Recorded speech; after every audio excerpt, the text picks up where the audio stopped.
पहले समझना होगा कि जाना कहाँ है। एक बार एक नौजवान लड़का रेलवे स्टेशन पर पहुंचा।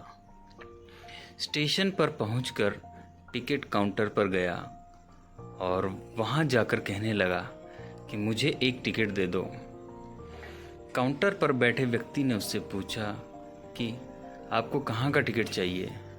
लड़के ने कहा, आपको मेरी बात समझ नहीं आ रही है, मुझे टिकट दीजिए। काउंटर पर बैठे व्यक्ति ने सोचा कि ये शायद थोड़ा सा खिसका हुआ है, इसीलिए इस प्रकार की बातें कर रहा है। उसने फिर से पूछा, भाई साहब, आपको कहाँ का टिकट चाहिए? लड़के ने कहा, अरे मैं तुमसे टिकट मांग रहा हूँ, तुम्हें देना नहीं है क्या? अब काउंटर पर बैठे व्यक्ति को थोड़ा गुस्सा आ गया। उसने उस लड़के को भगा दिया और कहा, पीछे बहुत सारे लोग खड़े हुए हैं, तुम यहाँ से चले जाओ वरना मैं पुलिस को बुला लूँगा। वो लड़का थोड़ा सा गुस्सा हुआ और वहाँ से चला गया। उसके बाद वो प्लेटफॉर्म पर आ गया जहाँ पर बहुत सारे लोग खड़े हुए थे और ट्रेन का इंतज़ार कर रहे थे। अब थोड़ी देर के बाद वहाँ पर एक ट्रेन आ गई। सभी लोग उस ट्रेन में चढ़ने लगे। वह लड़का भी उस ट्रेन में चढ़ गया। अब यहाँ पे प्रश्न यह है कि वह लड़का कहाँ पर पहुँचेगा? वहाँ जहाँ वाकई में उसे जाना है या फिर वहाँ जहाँ पर वो ट्रेन उसे लेकर जाएगी? जी हाँ, आप बिल्कुल सही सोच रहे हो। वह लड़का वहाँ पहुँचेगा जहाँ वो ट्रेन लेकर जाएगी। अब आप भी अपने आप से पूछ कर देखिए कि कहीं आप भी बिना लक्ष्य वाली ट्रेन में सफ़र तो नहीं कर रहे। कई बार आप भी अपने माँ बाप और दोस्त यार को दिखाने के चक्कर में बिना लक्ष्य वाली ट्रेन में बैठ जाते हो, क्योंकि आपने उन्हें कुछ करके जो दिखाना है। क्या आपको लगता है ये सही है?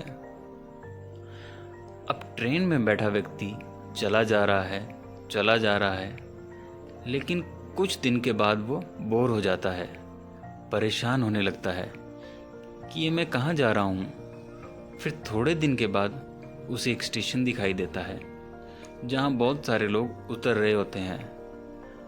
वो भी वहाँ पे उतर जाता है, लेकिन स्टेशन पर उतरने के बाद उसे ये समझ में आता है कि मुझे यहाँ पर तो आना ही नहीं था, मुझे तो कहीं और जाना था। यदि आप किसी को दिखाने के लिए भी कोई काम कर रहे हो तो आप उसे आज ही छोड़ दीजिए। अपने एक सही लक्ष्य का चुनाव कीजिए जो आपको एक सही स्थान पर पहुंचाएगा। कई लोग अपने जीवन में बिना लक्ष्य के घूमते रहते हैं, भटकते रहते हैं, परेशान होते रहते हैं और जीवन के अंत में कहते हैं कि मैंने अपने जीवन में कुछ नहीं पाया। क्या आप भी उनमें से एक बनना चाहते हैं, या फिर एक सही लक्ष्य का चुनाव करके अपने जीवन को खुशी खुशी प्रसन्नता से जीना चाहते हैं? फैसला आपका है। एक बिना लक्ष्य की यात्रा करने पर आपका पूरा जीवन खराब हो सकता है और वहीं पर एक महत्वपूर्ण चीज़ खराब होती है जो कभी वापस नहीं आ सकती, और वो है आपका समय। इसीलिए सबसे पहले आप सही जगह का चुनाव करें कि आपको जाना कहाँ है। उसके बाद स्टेशन पर जाकर अपनी सही ट्रेन ढूंढें, क्योंकि वहाँ पर बहुत सारी ट्रेनें होंगी, बहुत सारे लोग अलग अलग ट्रेन में चढ़ रहे होंगे, लेकिन आपको अपनी ट्रेन ढूंढना है जो आपको अपने सही लक्ष्य पर पहुँचाएगी। तो दोस्तों, ये थी आज की कहानी। उम्मीद करता हूँ आपको पसंद आई होगी। अगर कहानी आपको अच्छी लगी तो प्लीज़ लाइक करें, शेयर करें, कमेंट करें और सब्सक्राइब करें।